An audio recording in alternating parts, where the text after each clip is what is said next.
Why use an old ship as a gunnery target ship? That's a question I've seen pop up a few times in comments. It is, really, a fairly easy one to answer as well. For much the same reason as converting old ships to training ships, it's most often a case of getting a final use out of an obsolete vessel. While this is a relatively recent concept in terms of naval history, really coming into vogue during the 20th century, it is still a useful one, be it for training crews in how to use their weapons, or for testing new weapons, or even for testing how well ships hold up so you can design tougher warships. Regardless of the reason, if you're going to just scrap a ship anyway, why not use her as a target instead? You're getting a final use out of her, and honestly probably more value than scrapping, which quite often won't get anywhere near the full value of the ship in scrap steel. With how much educational value you get on top of that, it's easy to understand why this was so common. Now, where to begin with this? Well, let's start with one of the earliest examples. USS Texas. No, not the one you're thinking of that's in dry dock right now. The first American battleship, Texas, by then renamed San Marcos, was sunk as a gunnery training target by USS New Hampshire in 1911. In so doing, she was already being useful in training the crew of that battleship. Sunken into the mud with a good chunk of her thoroughly wrecked superstructure above the waves, San Marcos would continue to be a target even after she had been sunk. A more benign use here was her rusted hulk being used to anchor a canvas target. She would do that right up to the start of World War II. During those decades, her hull was also used for other tests. A replica of a lattice mast was built atop her sunken wreck, being fired upon to test the strength and durability of such a mast. And her actual wreck would also be used to test torpedoes, which is an interesting use of an already sunken ship, though it was probably helpful at the time. In San Marcos, you have the classical example of a stationary hulk being shot to ribbons. She is not by any means the only example of such a thing, however. Move forward a bit and you have different tests on either end of the Atlantic. On the British side, you have HMS Monarch. As I mentioned in my previous video on the Orion class, she was turned into a target ship instead of being scrapped in accordance with the Washington Treaty. Battered and bruised by gunfire and bombs in 1925, Monarch is an interesting case. She, along with the SMS Baden a few years before, was used to test the effectiveness of new British shells, as well as the distributed armor scheme.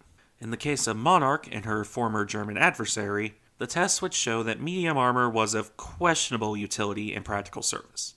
Penetrated by light cruiser 6-inch guns, not even able to stand up to that fire anymore, it is these tests that largely convinced the British that all-or-nothing armor was the way to go. Not actual combat service, but these tests showed that medium armor did little good for the amount of weight it cost.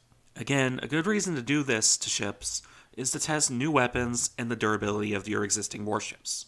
In these tests, the British worked out that their improved shells functioned better and decided on how to design future battleships. That's probably a fitting end for those old battle wagons. It's also a common end in that particular era. The Washington Treaty era can, in a lot of ways, be considered the heyday of target ships, both stationary and with the new radio control technologies. With a glut of ships being scrapped, and by extension the scrap value of steel cratering, it's not really surprising. A lot of ships had to be taken from service, either because of the march of technology or treaty limitations. You would see many of them, across the world, switch to target roles. The aforementioned Monarch and Baden. And across the Atlantic, you saw the sinking of Ostfriesland paraded around as a shining example of air power over the battleship. Which was... yeah, I'll do a video on that later. Those particular tests were a bit of a miss. Another test, albeit later on in the 1920s, would see the USS Washington, the Colorado class one, be used to test the effectiveness of bombs, torpedoes, and gunfire on a then very modern battleship. These tests, culminating in USS New York and Texas firing on her with their big guns, shaped American design practice moving forward, particularly in regard to deck armor and underwater protection. The Japanese did much the same with Tosa, though in this case they took the lesson that underwater penetrating hits was actually a very real threat. The result would be the interesting belt armor layout of the Yamato-class battleships, as well as something of an obsession with diving shells intended to hit beneath the waterline and beneath enemy armor, which proved to be of questionable utility in actual service. On a different note, in the same test as Ostfriesland, you had the ex-USS Iowa, BB-4, converted to the first American radio-controlled target, setting a future trend in the USN, a trend that was following along with the Royal Navy doing the same to HMS Centurion. In the American side, USS Utah would be converted to such a role in the 1930s, proving to see a fruitful career training both ship's gunners and bomber crews on a moving target. It cannot be underestimated how useful it is to have a moving target when you're training, as your enemy is rarely going to be so polite as to sit completely still for you. You can even see this practice adopted by the Germans in the interwar period, with SMS Hessen similarly converted to a radio-controlled target ship. The fundamental advantage here is that your crews are learning to lead a target or how to bomb something that might actually try and dodge your attack. A stationary target, like the aforementioned San Marcos, is all well and good. You learn the basics of gunnery that way, but being able to learn more advanced gunnery on moving targets is even better. I can only imagine how many gunners learn their trade shooting at Utah. Of course, generic gunnery training or bombing training is all well and good. A more common use in later years would be returning to San Marcos once again, though actually this goes even further back. One of the first confirmed uses of a target ship was when the French took an old ship of the line in the 1820s and used her to test the effect of exploding shells on wooden-hulled ships. This would, in large part, help usher in the Ironclad Revolution, as that unfortunate ship of the line was ravaged by shell guns. Which brings us back to the 20th century, where that legacy, and that of San Marcos or Monarch, continues. After the end of the Second World War, target ships began to be a thing more useful for testing weapons and ship designs than for sailing around being shot at. The big one, obviously, is Operation Crossroads, wherein many different kinds of ships would be subjected to nuclear hellfire to see how well they handled it. This test would kick off some truly bitter arguments in American military circles about the future of the Navy. You would also see some of the survivors, such as Nevada, condemned to use as gunnery training ships in a more traditional role. Past that, I'll round off the video here with the modern day, since it's relevant for the points about testing things. The smaller example, though by far the more common one, is the USN SYNC-X exercises and similar actions in other navies. These exercises take decommissioned ships, see them towed out offshore as a stationary target, that is then shot up by various different weapons. This is partially to train crews on using their weapons in live fire testing, but also to figure out how well the weapons perform against semi-modern targets. You often see footage of the end of these tests on YouTube, where some poor old frigate or destroyer gets shot to ribbons and then gutted by a Mark 48 torpedo or two.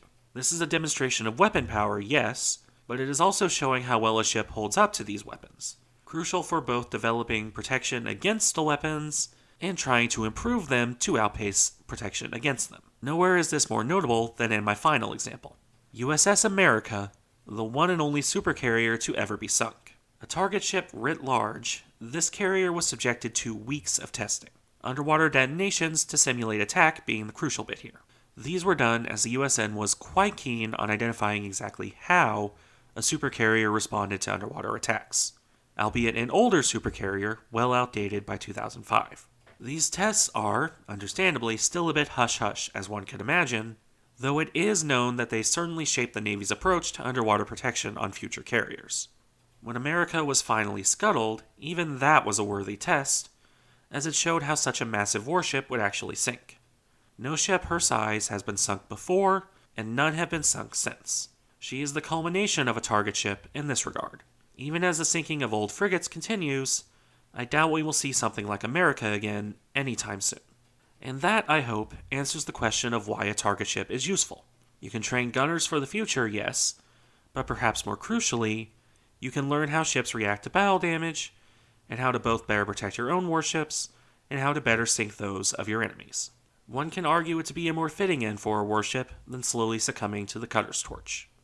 This is, of course, a relatively short dive into the topic. With weekend videos distinctly underperforming lately, I'm doing this as an experiment as much as anything. Perhaps a Sunday short video might be a good way to go.